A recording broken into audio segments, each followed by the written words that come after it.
Have you ever had one of those days where nothing seems to go right? Maybe you wake up in the morning thinking you're gonna have like a great day, and then the day continues and it spirals and it just gets worse and worse. Well, by your request, I am reviewing one of them days, but from a mental health perspective. Now, if y'all don't know who I am, hey, I am Sia, the transparent therapist, and I help women unpack their trauma so that they can have longer lasting relationships with themselves, others, and Christ. Now, if that sounds like something you're interested in, please be sure to hit the subscribe button and the like button. This way, other people can find this video and they can be a part of the community just like you. Now, today we are breaking down one of them days, and it features Keke Palmer as Drew and SZA as Alyssa. If you haven't watched the movie, please be sure to go watch it. I think it was like an excellent depiction of the people that come to me on an everyday basis. Now, y'all might be saying like, well, I thought you were a Christian therapist. Well, guess what? A lot of the people that come to me are Christian, but they're still new in their walk. And I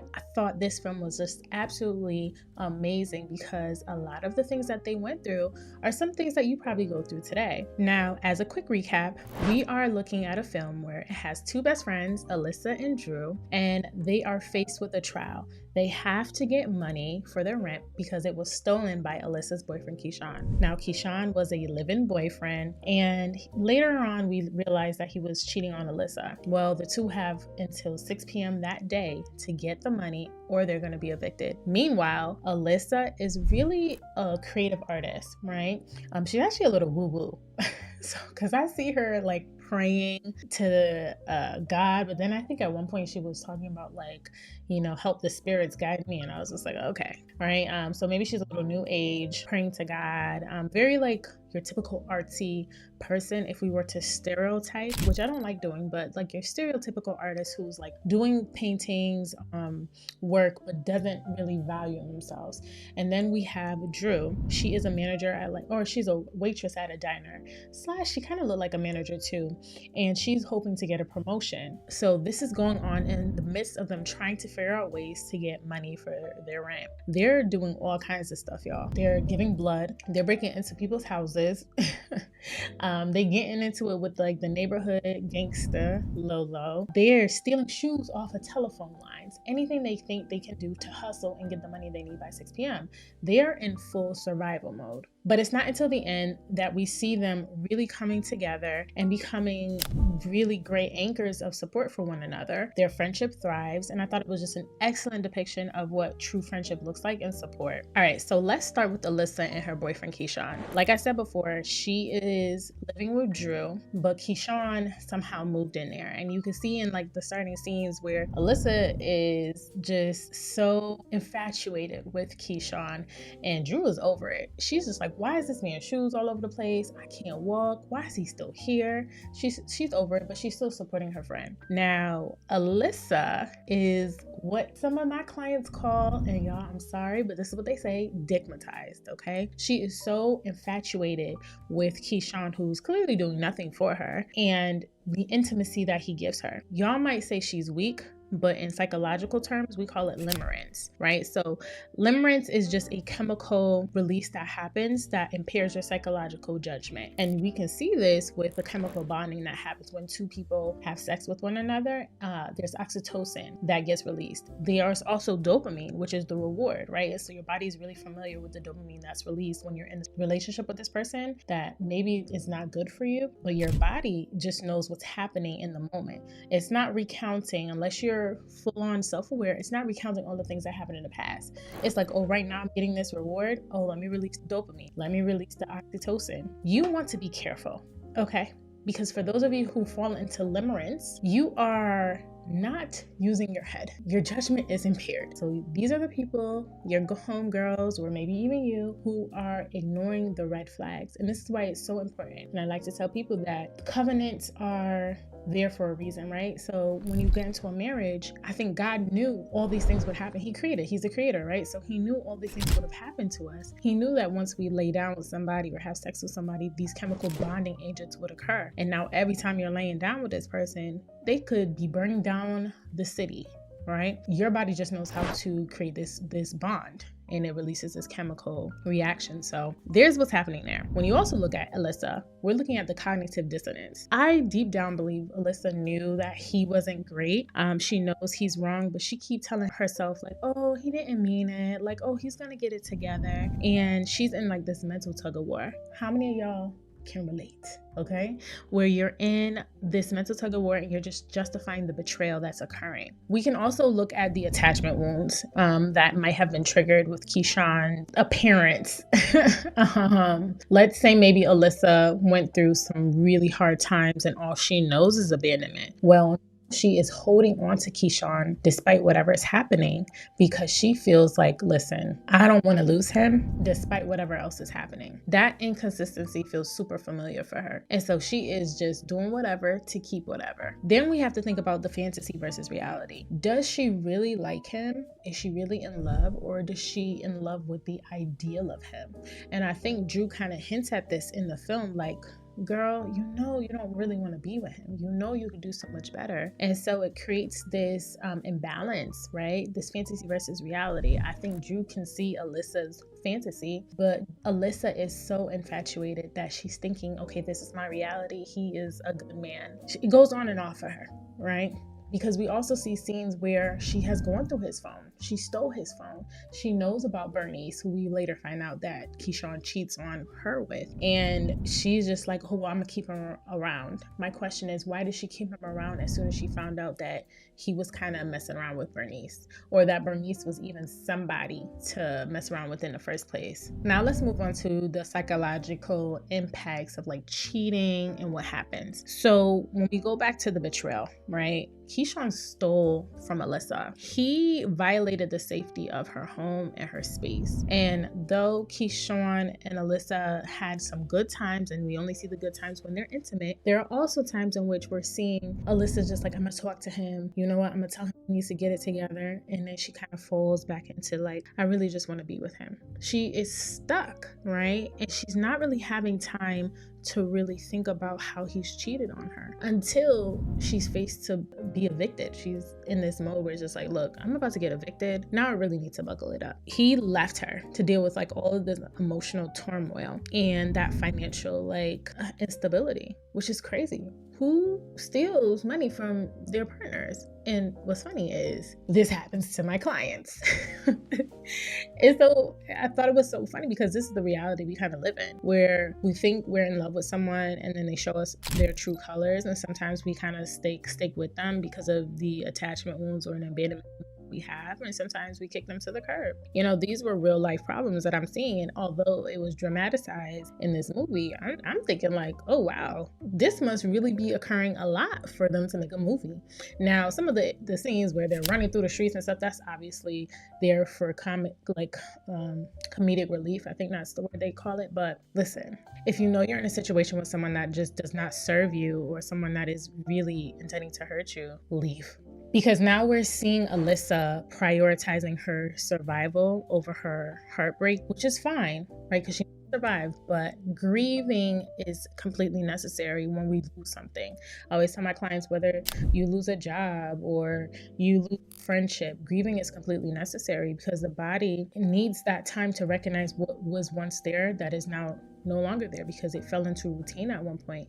And those feelings remain. They're still there. Whether you cover it up and pretend to be unbothered, resiliency is not about being unbothered. It's about still pushing through even though you're bothered. And so I just want to recognize that and have y'all understand that that's what was happening here. The beauty of all of this is Drew never really, until like the end, but Drew never really shames Alyssa for staying. She does hold her accountable.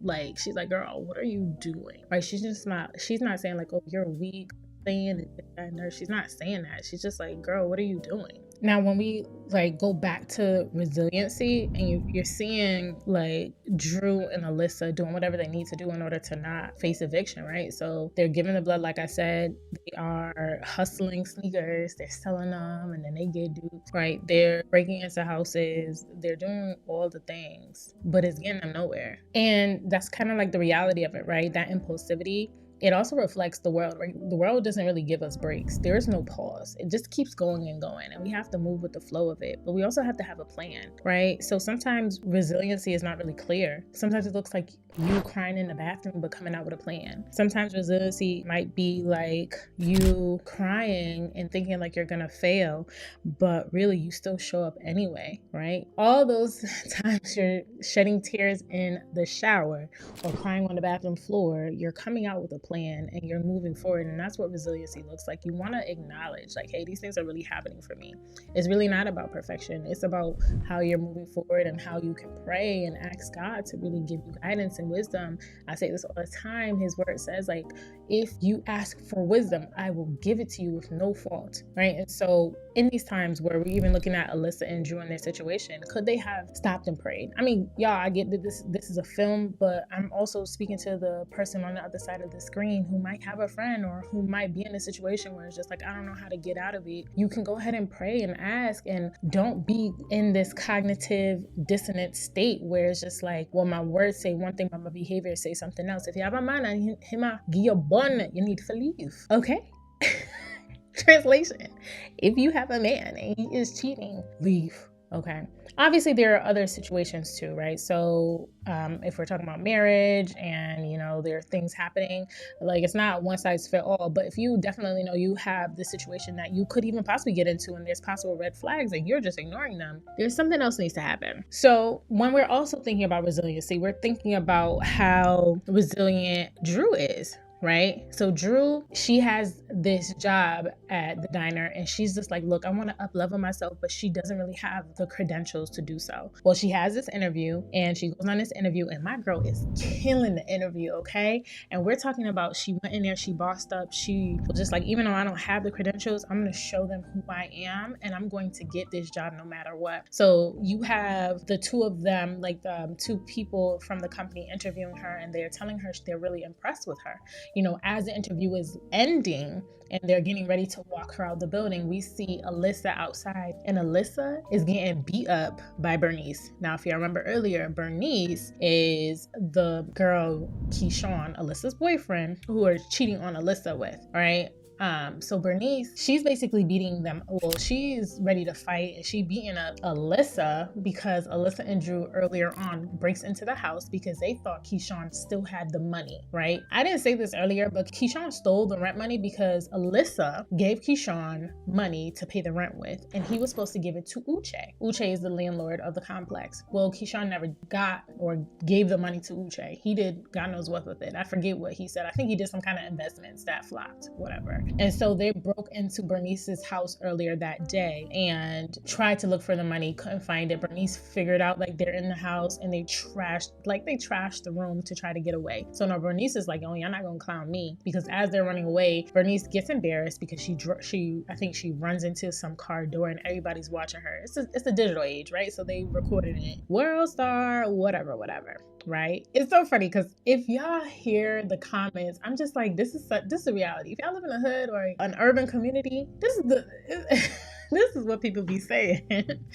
So, especially the kids, if you live like in a community with kids. So that's why Bernice is now tracking down Alyssa and Drew also amongst the turmoil with them trying to find money. And she figures out Alyssa's location, which is outside of the interview that Drew's in, and she's beating Alyssa down. Now, mind you, Drew's outside of the door with the two people she interviews with, and Drew is just like, oh my gosh, I hear Alyssa calling me. And the two people are just like, is that girl with you? Because obviously you're at a company. You want to keep it professional. You don't want people thinking that you're unprofessional. You don't want people thinking that you're around that kind of crowd where people are just getting beat up left, right, and center. So Drew is faced with this dilemma. Do I go and help my friend, or do I secure the job and Alyssa will be all right? Well, Drew chose friendship. She chose her friendship, and that's what I want to call value-based living, okay? She prioritized her relationship over her resume, her paper, okay, y'all? Her resume, her paper. She said, I'm gonna go help my friend. She even apologized to the interviewers, just like, I'm sorry, right? She goes out there and she helps Alyssa out in the fight.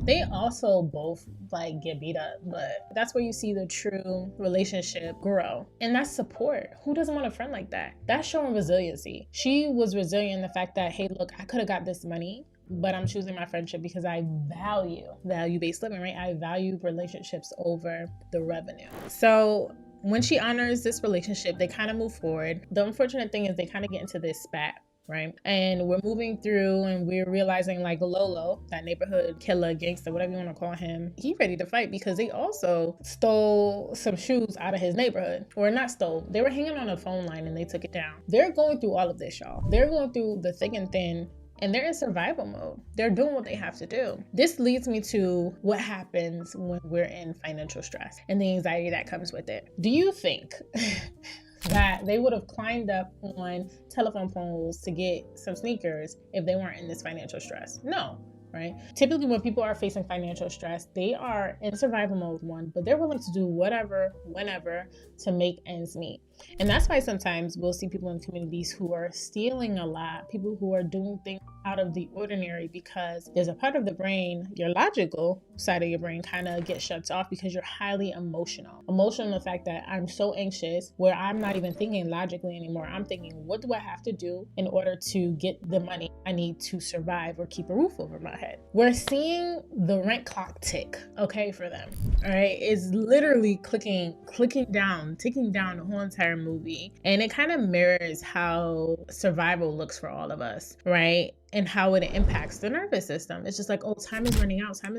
And the further they get down the clock, the worse the decisions become, right? Think about how this happens for you in your real life. Do you do things when you're in desperation? You're moving and operating out of desperation. Think about your fight, flight system, freeze or fawn. Sometimes all of these things happen when we're in such a desperate situation or we're super anxious. We're thinking like, oh my gosh, I'm gonna fight my way through, or I'm gonna freeze and do nothing, or I'm gonna just run away from this, which looks like I'm gonna ignore it, or I might just make a joke out of this and I'm not even gonna acknowledge that this is happening. All these kind of show up, and they actually kind of show up for them too. When we think about this as a whole, it just comes back down to making sure that you have the resources you need in order to move out of the impulsive states. That didn't really happen for Alyssa and Drew. Now I also want to touch on gentrification, right? Because they're trying so hard to stay in a community that maybe they're literally trying to get pushed out of, right? Because we see